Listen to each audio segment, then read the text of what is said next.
હું મારા જ ઘરના દરવાજાની બહાર ડરેલી અને ગભરાયેલી એવી રીતે ઊભી હતી, જાણે કે મારું ઘર નહીં પરંતુ કોઈ બીજાનું ઘર હોય અને હું મારી જાતને કોઈ ચોર જેવી અનુભવી રહી હતી.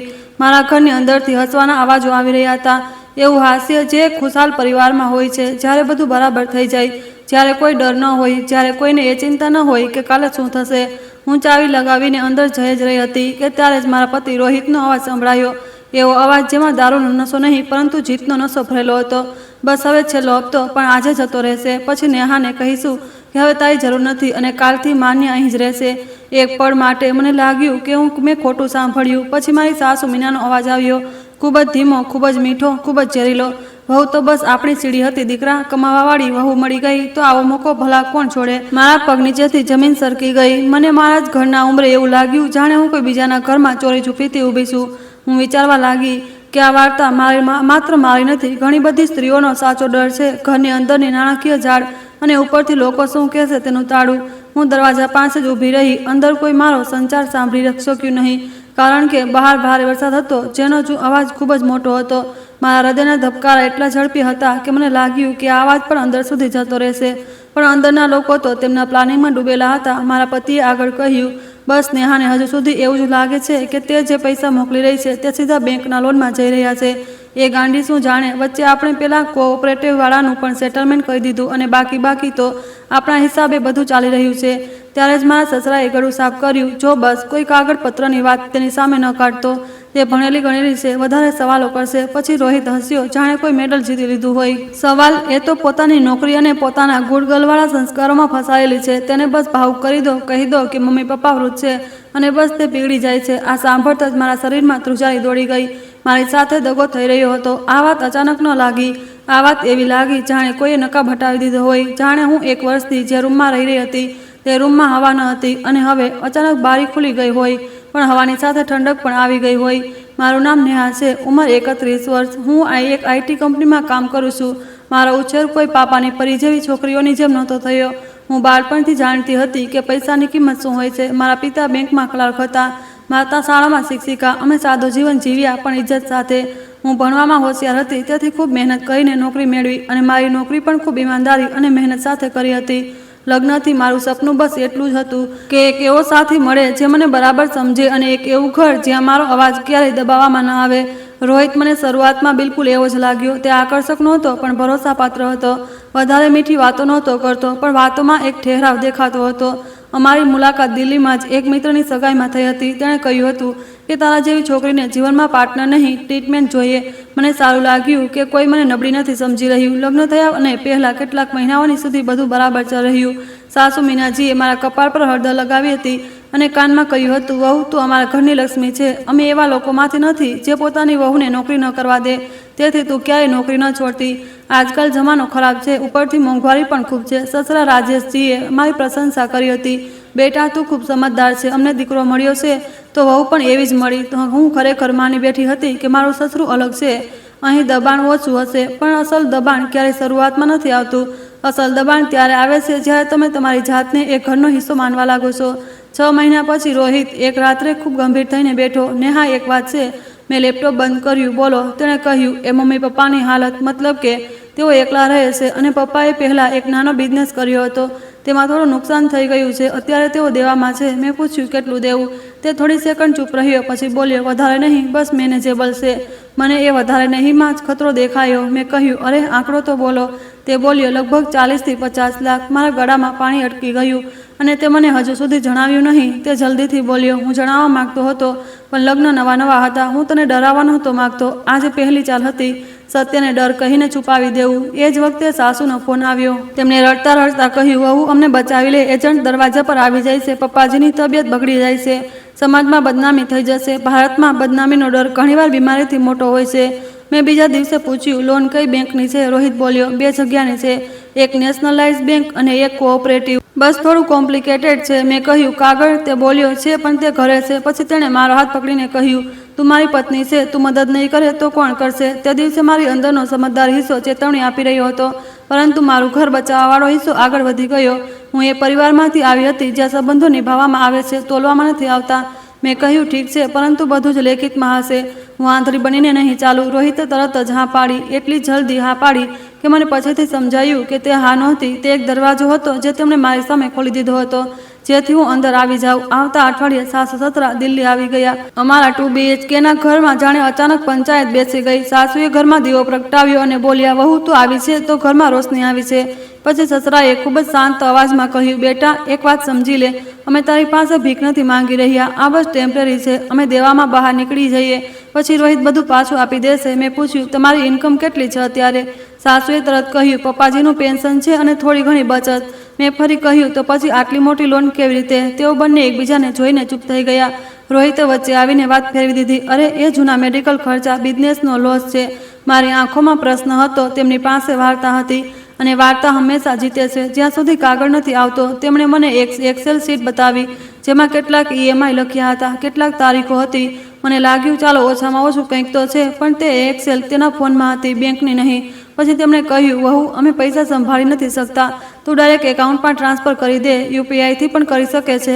એજન્ટના હાથમાં કેસ જશે તો ગડબડ થઈ શકે છે. આ વાત સાંભળીને હું થોડી શાંત થઈ, કારણ કે ડાયરેક્ટ ટ્રાન્સફર પ્રૂફ રાખે છે. મેં કહ્યું, ઠીક છે, પરંતુ એકાઉન્ટ ડિટેલ્સ આપો. તેમણે ડિટેલ્સ આપી. રોહિતે કહ્યું, આ લોન એકાઉન્ટ છે. મેં પહેલીવાર 2 લાખ ટ્રાન્સફર કર્યા નેટથી. તે જ રાત્રે સાસુએ મારા માથા પર હાથ રાખ્યો. તું ખરેખર દેવી છે વહુ. શબ્દોની મીઠાશ મારી અંદર સુધી ઉતરી ગઈ અને આ જ મીઠાશ ધીમે ધીમે મારી સાવધાનીને ઓગળતી ગઈ. આવતા મહિને ફરી પેમેન્ટ, પછી 3જા મહિને, પછી 4થા મહિને રિનોવેશનની વાત આવી. સાસુએ કહ્યું, વહુ અમે ઈચ્છીએ છીએ કે અમારું જૂનું ઘર થોડું ઠીક થઈ જાય. હવે તે લોનમાં મદદ શરૂ કરી દીધી છે તો ઘર પણ બની જશે તો અમે શાંતિથી રહીશું. નહીં તો લોકો શું કહેશે? દીકરો શહેરમાં છે અને મા બાપ જર્જરિત ઘરમાં રહે છે. આ લોકો શું કહેશે? તેમણે દર વખતે નવા રૂપમાં રાખ્યું, ક્યારેક સમાજ, ક્યારેક સંબંધી, ક્યારેક પાડોશી. રોહિત બોલ્યો, નેહા આપણે ફ્યુચરમાં ત્યાં જ રહીશું અથવા તેમને અહીં બોલાવી લઈશું.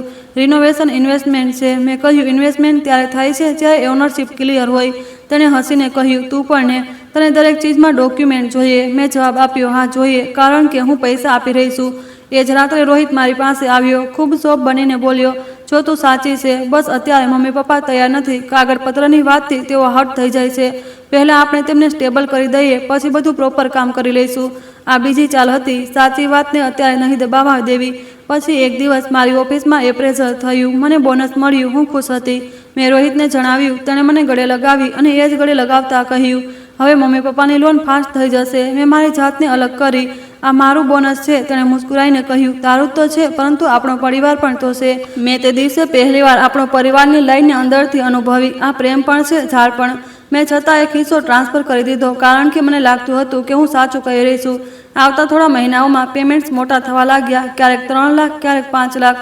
હું દર વખતે રિસિપ્ટ કે બેંક મેસેજ માંગતી. તેઓ કહેતા, બેંકનો SMS તો આવે છે, એ જ રિસિપ્ટ છે.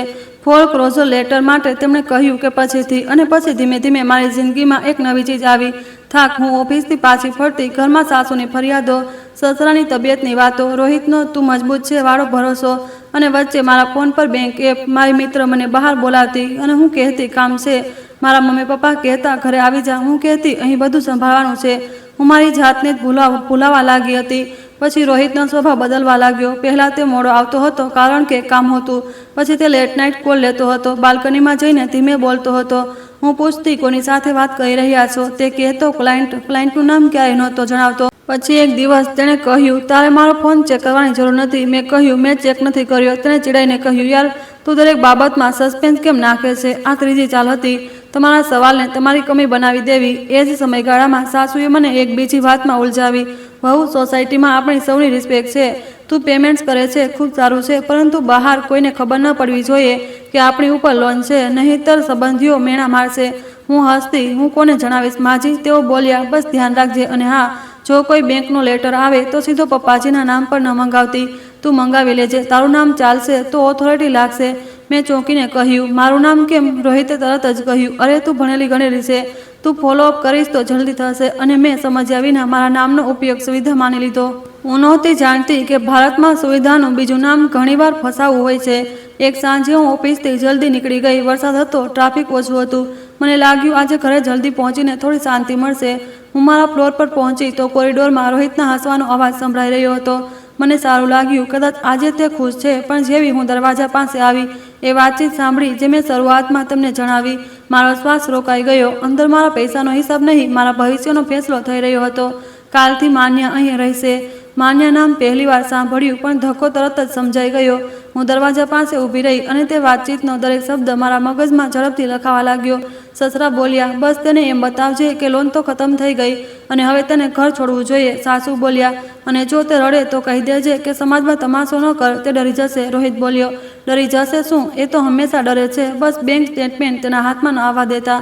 મને અંદરથી એવું લાગ્યું જાણે કોઈએ મારા હાથમાંથી મારું નામ છીનવી લીધું હોય. હું એક કદમ પાછળ હટીને દિવાલના ટેકે ઊભી રહી ગઈ. પછી મેં મારા ફોનનું સાયલેન્ટ રેકોર્ડર ઓન કરી લીધું. હું પહેલીવાર કરી રહી હતી. મને સારું નહોતું લાગી રહ્યું, પણ મને એ પણ ખબર હતી સારી છોકરી બનીને હું અહીં સુધી પહોંચી છું. હવે સુરક્ષિત છોકરી બનવું જરૂરી છે. પછી મેં જાણી જોઈને ચાવીને જોરથી ફેરવી, જાણે હું હમણાં જ પહોંચી છું. હું આવી ગઈ. અંદર બેઠેલા લોકો તરત જ બદલાઈ ગયા. સાસુએ મીઠાઈનો ડબ્બો આગળ કર્યો. આવ વહુ, તારી મનપસંદ કાજુ કતરી લાવીશું.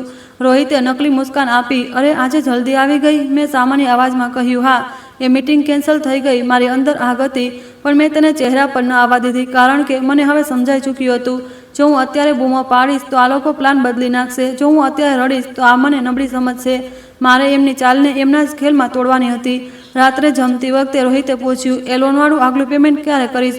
મેં ચમચી હલાવતા કહ્યું, કાલે. તેની આંખોમાં ચમક આવી. મેં તરત જ આગળ કહ્યું, પરંતુ આ વખતે હું બેંક પાસેથી ફોરક્લોઝર અમાઉન્ટ અને સેટલમેન્ટ લેટર માંગીશ.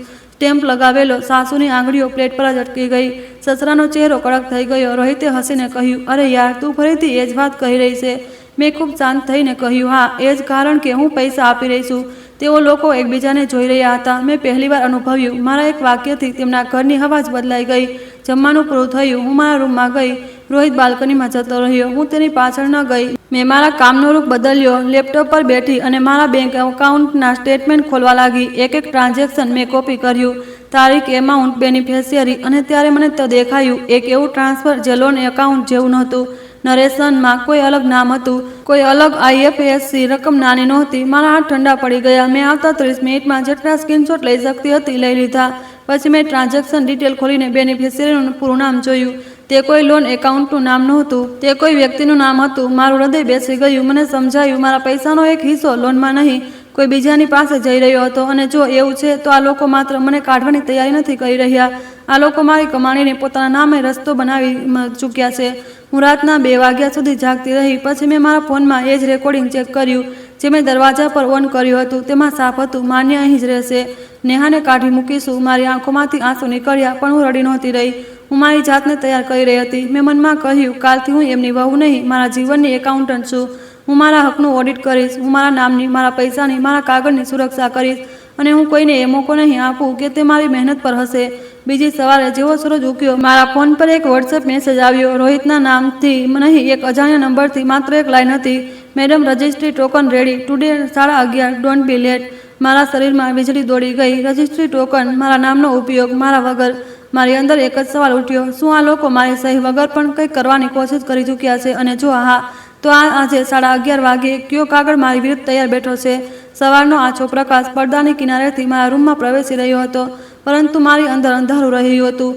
તે અંધારામાં એક ચીજ ચમકી રહી હતી, એ વોટ્સએપવાળી લાઈન, madam, registry token ready today 11:30, don't be late. હું થોડી સેકન્ડ સુધી સ્ક્રીનને જોતી રહી, અને જાણે મારી આંખો તેને જૂઠ સાબિત કરી દેશે. પછી મેં મારા હાથને જોયા.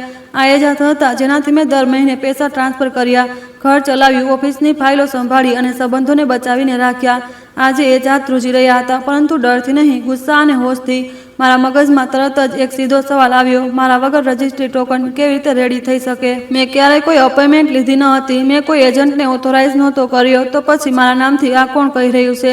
અને સૌથી જરૂરી, આજે 11:30 વાગ્યે કયો કાગળ મારી વિરુદ્ધ તૈયાર બેઠો છે?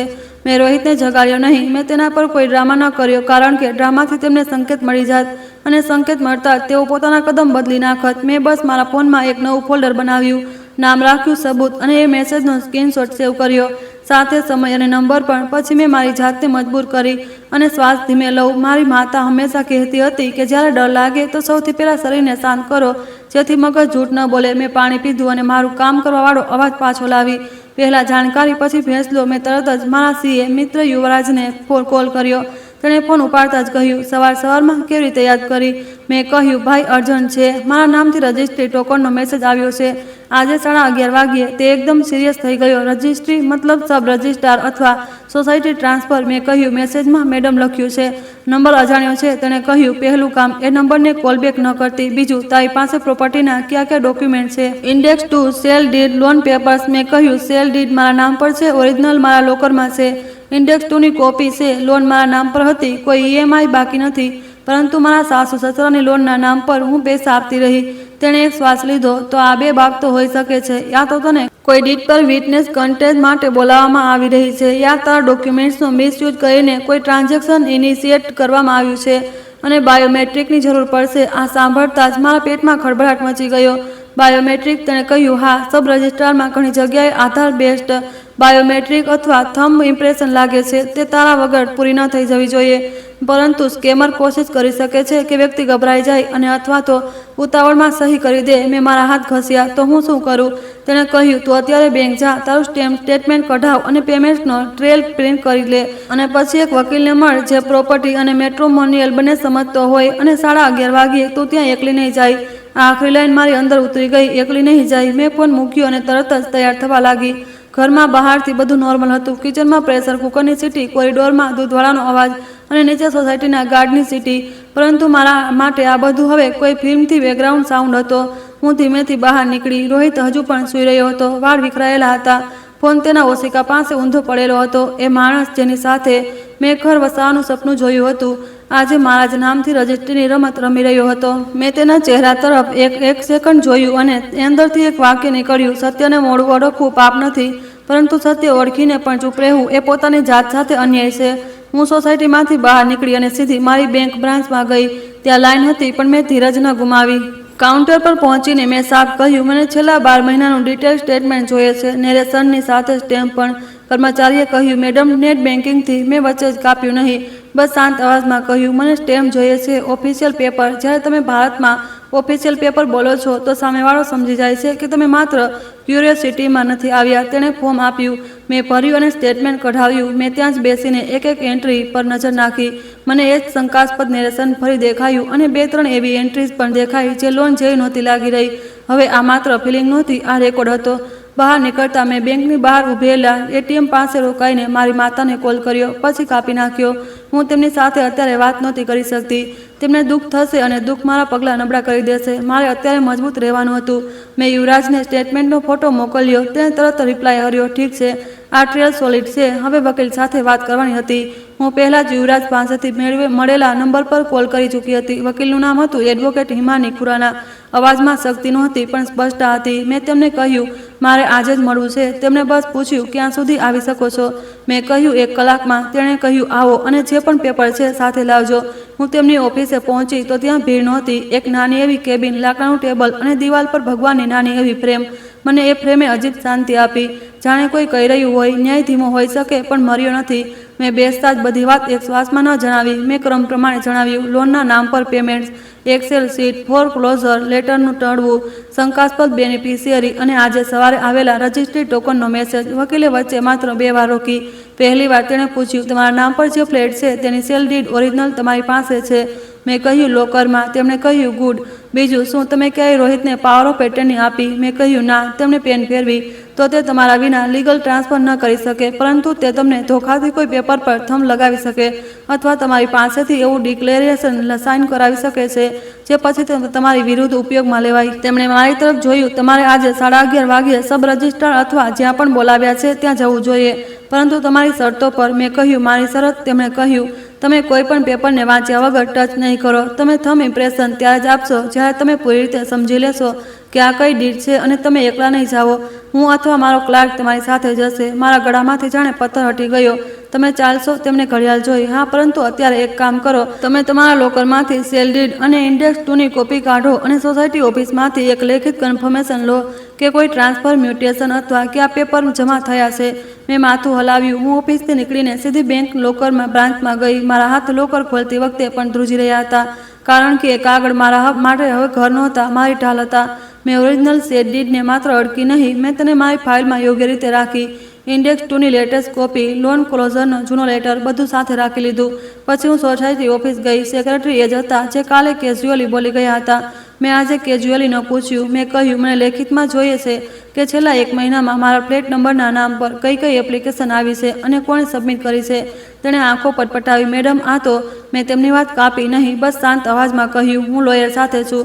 મને લેખિતમાં જોઈએ છે, શબ્દોમાં નહીં. લોયર આવતા જ તેમનો ચહેરો બદલાઈ ગયો.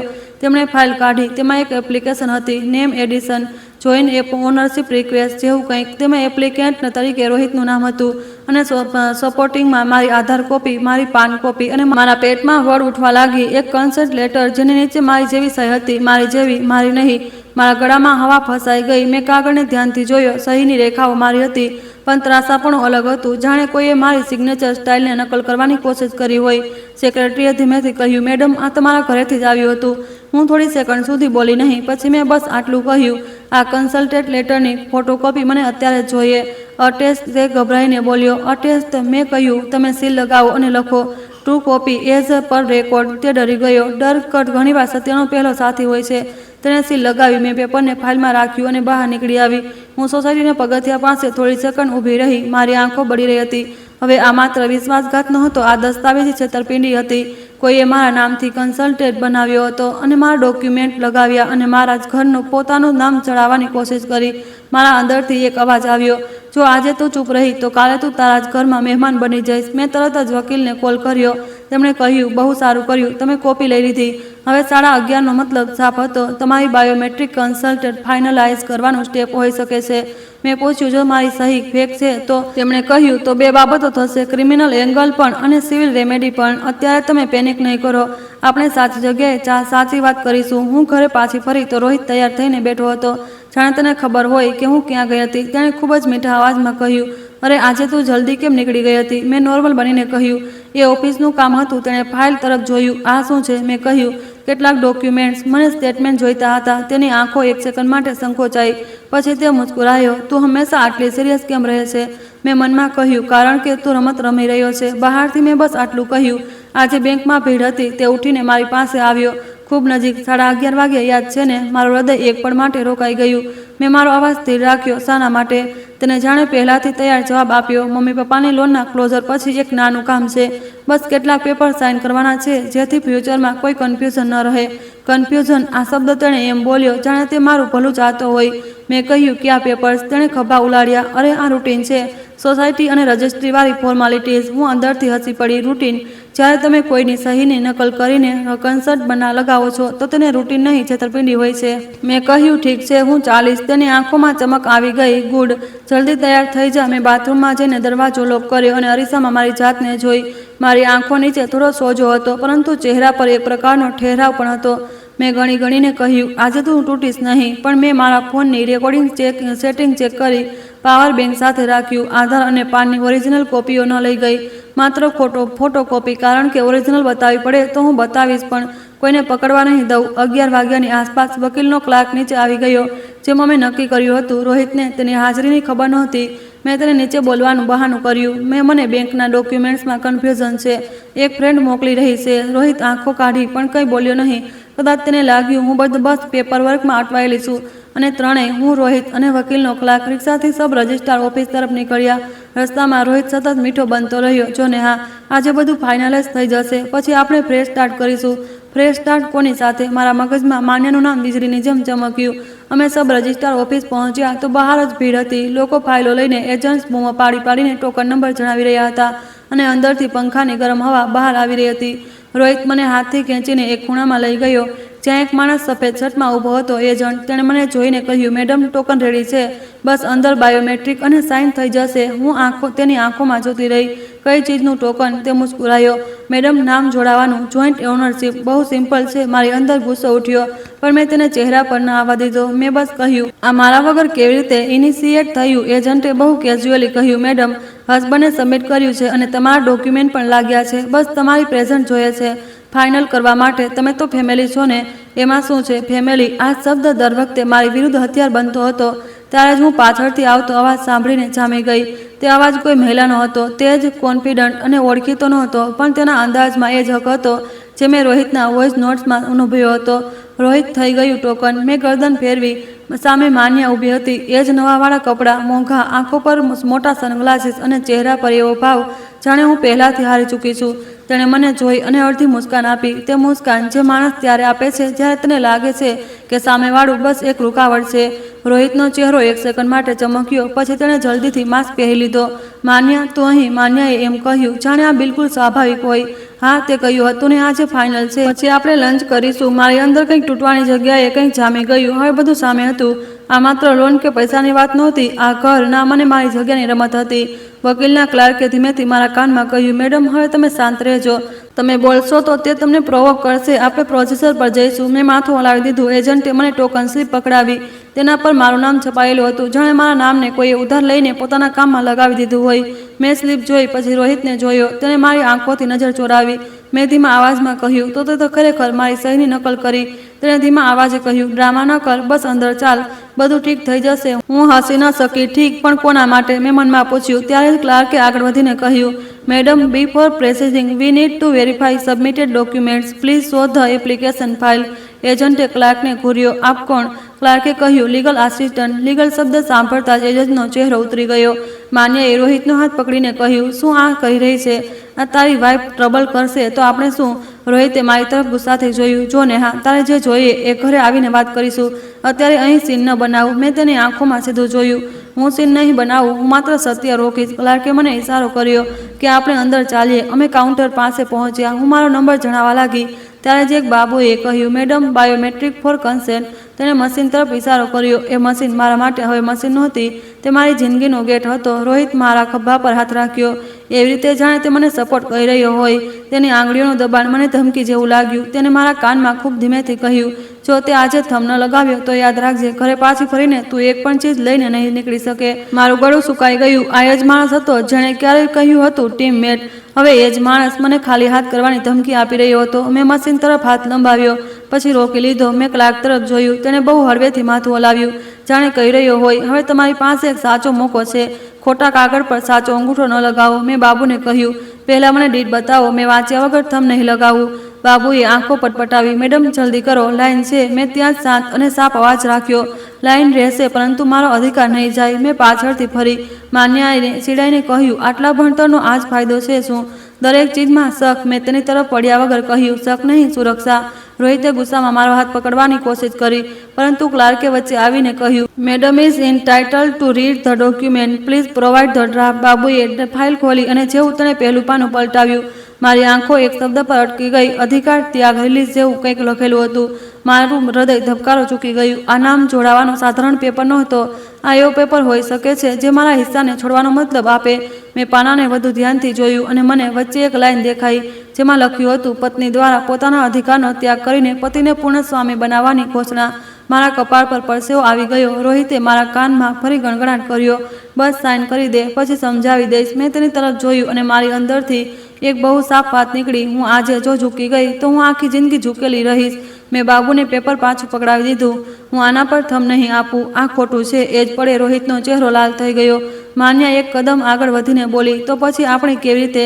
ક્લાર્કે તરત જ કહ્યું, if there is a dispute we can request the sub registrar to inventory also for consult is a serious issue force the શબ્દમાં હવામાં છરાની જેમ લટકી ગયો। એજન્ટે ગભરાઈને કહ્યું, અરે મિસ અન્ડરસ્ટેન્ડિંગ છે મેડમ, ફેમિલી મેટર। મેં પહેલી વાર જોરથી નહીં પણ સ્પષ્ટ અવાજમાં કહ્યું, ફેમિલી મેટર નહીં, ફ્રોડ છે, મારી સહીની નકલ છે, મારી આધાર કોપીનો મિસયુઝ છે। અને ત્યારે જ પાછળથી એક અવાજ આવ્યો, કોણે કહ્યું ફ્રોડ? સબ રજિસ્ટ્રારનો સ્ટાફ અમારી પાસે આવી ગયો હતો।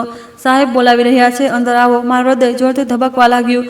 અંદર એ રૂમ હતો જ્યાં એક ફેસલો લખાશે કે મારું ઘર મારા નિયંત્રણમાં રહેશે કે નહીં। રોહિતે મારું કાંડું ખૂબ કસાવીને પકડ્યું અને માન્યાને મારી તરફ તિરસ્કારથી જોયું। મેં મારું કાંડું છોડાવ્યું, મારી ફાઇલ સીધી કરી અને એક કદમ અંદરથી તરફ વધાર્યું। દરવાજો ખુલ્યો અને સબ રજિસ્ટ્રારનો અવાજ આવ્યો, madam, come in and explain. હું રૂમમાં પગ મૂકતા જ સમજી ગઈ, હવે જે હું બોલીશ એ જ મારી જિંદગીનું આગલું પાનું લખાશે। અને બહાર ઊભેલા 3 લોકોની નજરો મારી પીઠ પર પડી રહી હતી। હું રૂમમાં પગ મૂકતા સમજી ગઈ, અહીં અવાજ ઊંચો કરવાથી કંઈ નહીં થાય, અહીં વાત સાફ અને સીધી રાખવી પડશે। સબ રજિસ્ટ્રારના ટેબલ સામે 2 ખુરશીઓ હતી, એક તરફ રોહિત અને તેનો એજન્ટ એવી રીતે ઊભા હતા જાણે બધું પહેલાંથી નક્કી હોય, અને બીજી તરફ હું। મારા હાથમાં ફાઇલ હતી, મારી પાછળ વકીલનો ક્લાર્ક હતો, અને મારા હૃદયમાં એ ડર જે હવે ડર નહોતો રહ્યો, હવે ચેતવણી બની ચૂક્યો હતો. સબ રજિસ્ટ્રારે મારી તરફ જોયું, પછી રોહિતની તરફ, પછી ફાઇલના પાનાઓની તરફ. તેમનો અવાજ થાકેલો હતો પરંતુ કડક હતો. મેડમ, જણાવો, શું સમસ્યા છે? મેં શ્વાસ લીધો અને ખૂબ જ શાંત અવાજમાં કહ્યું, સર, આ ટોકન મારા નામથી નીકળ્યું છે, પરંતુ મેં આ પ્રક્રિયા શરૂ નથી કરી. મારી સહીની નકલ કરવામાં આવી છે અને મને જે કાગળ પર અંગૂઠો લગાવવાનું કહેવામાં આવી રહ્યું છે તે સાધારણ નામ જોડાવાળો નથી. તેમાં મારા અધિકાર છોડવા જેવી ભાષા છે. હું આના પર સંમતિ નથી આપતી. રોહિતે તરત જ બોલવાનું શરૂ કર્યું, સર, આ મિસઅન્ડરસ્ટેન્ડિંગ છે. અરે, આ મારી પત્ની છે, બહુ ઓવરથિંક કરે છે, સર. અમે બસ જોઈન્ટ ઓનરશિપ માટે એપ્લાય કર્યું છે. સબ રજિસ્ટ્રારે હાથ ઉઠાવીને તેને રોક્યા. પહેલાં મેડમની વાત પૂરી થવા દો. મેં મારી ફાઇલમાંથી સોસાયટી ઓફિસની એટેચ કોપી કાઢી. એ જ કન્સલ્ટેન્ટ લેટરવાળી કહ્યું, આ જુઓ સર, સોસાયટી રેકોર્ડમાં જે કન્સર્ટ જમા થયો છે તેના પર મારી જેવી સહી છે, પરંતુ આ મારી નથી. અને આ વોટ્સએપ મેસેજ પર પણ મારા નામથી રજિસ્ટ્રી ટોકનનો મેસેજ આવ્યો. મેં કોઈ એજન્ટને ઓથોરાઇઝ નથી કર્યો. મેં ક્યારેય પાવર ઓફ અટર્ની નથી આપી. તો પછી આ કેવી રીતે? સબ રજિસ્ટ્રારે કાગળ લીધો, ધ્યાનથી જોયો અને પછી પોતાના સ્ટાફને કહ્યું, ઓરિજિનલ એપ્લિકેશન ફાઇલ લાવો. એજન્ટનો ચહેરો થોડો ઉતરી ગયો. તેણે વાત ફેરવવાની કોશિશ કરી, સર, આજે બહુ ભીડ છે. આ ફેમિલી મેટર છે. ઘરે જઈને વાત કરી લઈશું. સબ રજિસ્ટ્રારે તેની તરફ જોયું, એકદમ મુસ્કાન વગર. અહીં ફેમિલી નહીં, દસ્તાવેજ ચાલે છે. ફાઇલ લાવો. થોડી મિનિટોમાં ફાઇલ આવી ગઈ. સબ રજિસ્ટ્રારે પાના પલટાવ્યા. મેં તેમની આંગળીને જોઈ.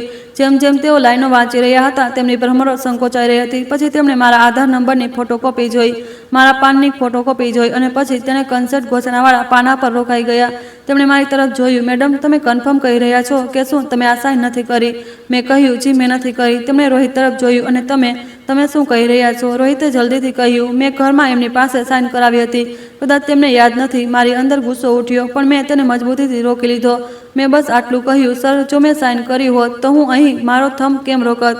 હું વાંચીને જ કન્સર્ટ આપત. અને જો આ પેપર ખરેખર જોઈન્ટ ઓનરશિપના હોત તો હું રોકત જ નહીં. સમસ્યા એ છે કે મારી પાસે એક એવા પેપર પર થંબ લગાડવાની કોશિશ કરવામાં આવી રહી છે જે મારો અધિકાર ઓછો કરી દેશે. માન્યા બહાર ઊભી હતી. તેણે દરવાજા પાસેથી અંદર ડોક્યું કરીને કહ્યું, સર, આ બધું ટાઈમ પાસ છે. તમે કામ કરો. સબ રજિસ્ટ્રારે પહેલીવાર તેની તરફ જોયું અને ખૂબ સાધારણ સવાલ કર્યો, તમે કોણ છો? માન્યા એક સેકન્ડ માટે અટકી ગઈ. રોહિતે ફટ દઈને કહ્યું, આ મારી ફ્રેન્ડ છે. સબ રજિસ્ટ્રારે સીધું કહ્યું, આ દસ્તાવેજની કાર્યવાહી છે. અહીં માત્ર સંબંધિત પક્ષ રહેશે. તમે બહાર રહો.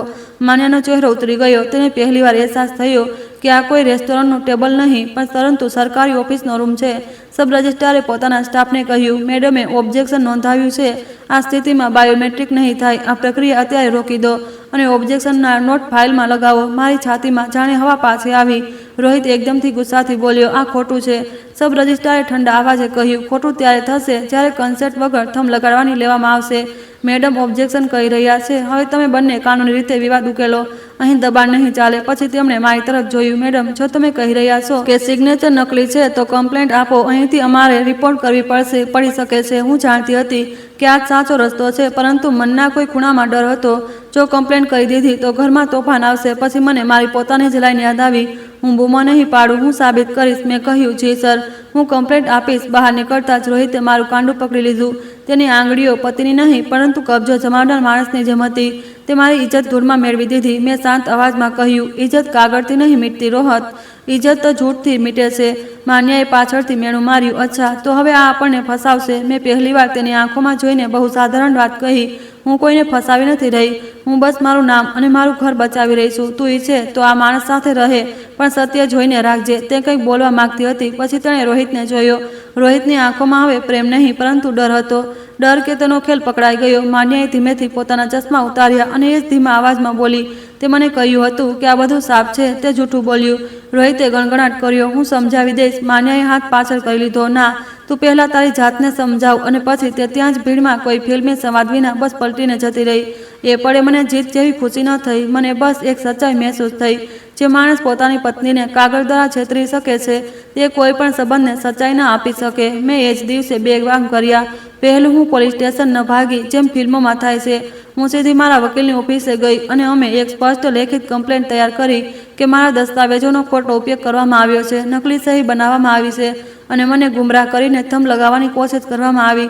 વકીલે કહ્યું, તમે શાંત રહો, તમે માત્ર તથ્ય લખો. બીજું, મેં બેંકમાં જઈને મારા એકાઉન્ટ્સની સુરક્ષા વધુ મજબૂત કરી, યુપીઆઈ લિમિટ બદલી, નેટ બેન્કિંગ પાસવર્ડ રીસેટ કર્યા, ઈમેલ અને મોબાઈલ નંબર પર એલર્ટ ચાલુ કર્યા અને સૌથી જરૂરી, મેં મારા લોકર અને પ્રોપર્ટી ડોક્યુમેન્ટ્સના એક્સેસ પર 2 સ્તરની સુરક્ષા લગાવી. આ કોઈ મોટું જ્ઞાન નથી, પરંતુ ઘણા લોકો આ જગ્યાએ ભૂલ કરે છે. તેઓ સંબંધો પર ભરોસો કરે છે અને સિસ્ટમ પર ધ્યાન નથી આપતા. સાંજે ઘરે પાછા ફરતી વખતે મારી અંદર એક અજીબ ડર હતો. હવે ઘરમાં શું થશે? હું લિફ્ટથી ઉપર ગઈ, ફ્લોર પર પગ મૂક્યો તો ઘરનો દરવાજો અડધો ખુલ્લો હતો. અંદરથી સાસુનો અવાજ આવ્યો. જોયું? અમે કહ્યું હતું આને કાગળ ન બતાવો, હવે આ પોલીસ બોલાવશે. સસરા બોલ્યા, સમાજમાં શું થશે? રોહિતનો અવાજ સૌથી મોટો હતો. હું આને કાઢી મૂકીશ. મેં દરવાજો પૂરો ખોલ્યો અને અંદર ગઈ.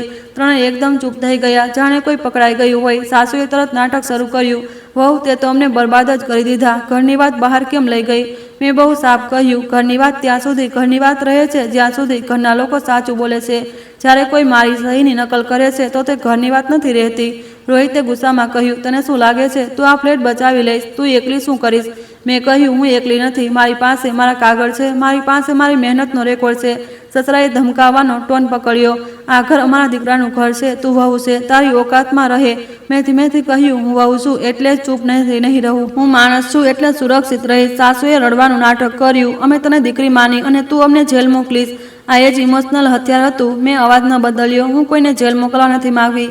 હું બસ નકલી કાગળનો જવાબ આપવા આવી છું. રોહિત મારી નજીક આવ્યો અને બહુ ધીમેથી બોલ્યો, તું કમ્પ્લેન પાછી લઈ લે. બદલામાં હું તને છોડી દઈશ, શાંતિથી છૂટાછેડા આપી દઈશ. તેના શબ્દોમાં ડીલ હતી, પ્રેમ નહીં. મેં કહ્યું, તું મને છોડી નથી રહ્યો રોહિત. તું મારા પૈસા છોડી રહ્યો છે, તું મારા ઘરનો રસ્તો છોડી રહ્યો છે અને હું કમ્પ્લેન પાછી નહીં લઉં. કારણ કે આજે તું કહી રહ્યો છે કે કાલે કોઈ બીજું કરશે. પછી મેં પહેલીવાર એક વાત બોલી જે મારા માટે પણ નહોતી. આજથી આ ઘરમાં મારો અને તારો સંબંધ માત્ર લેખિતમાં ચાલશે. એ રાત્રે મેં અલગ રૂમમાં સુવાનું નાટક ન કર્યું. મેં ખરેખર મારો રૂમ લોક કર્યો. મેં મારા ફોન પર ઇમરજન્સી નંબર રાખ્યો. મેં મારી પાસે એક નાની બેગ તૈયાર રાખી, પરંતુ તે ભાગવા માટે નહોતી. કારણ કે મને હવે ખબર હતી કે જો સંજોગો બગડે તો હું ડરમાં ખોટો ફેંસલો ન કરું. આવતા 2 દિવસ ઘરમાં હવા ઝેર જેવી હતી. સાસુ મને જમવાનું આપતી વખતે મેણું મારતી. હું કેટલી ભણેલી ગણેલી છે તો ઘરને કોટ બનાવી દીધું. સસરા સંબંધીઓને ફોન કરીને પોતાની વાર્તા તૈયાર કરતા. વહુને કોઈએ ભડકાવી દીધી. રોહિત મોડી રાત્રે આવતો, ફોન પર કોઈની સાથે ગણગણાટ કરતો અને પછી મારી સામે આવીને કહેતો, તે મને ખતમ કરી દીધો. હું એક જ જવાબ આપતી, તે જાતે કર્યું.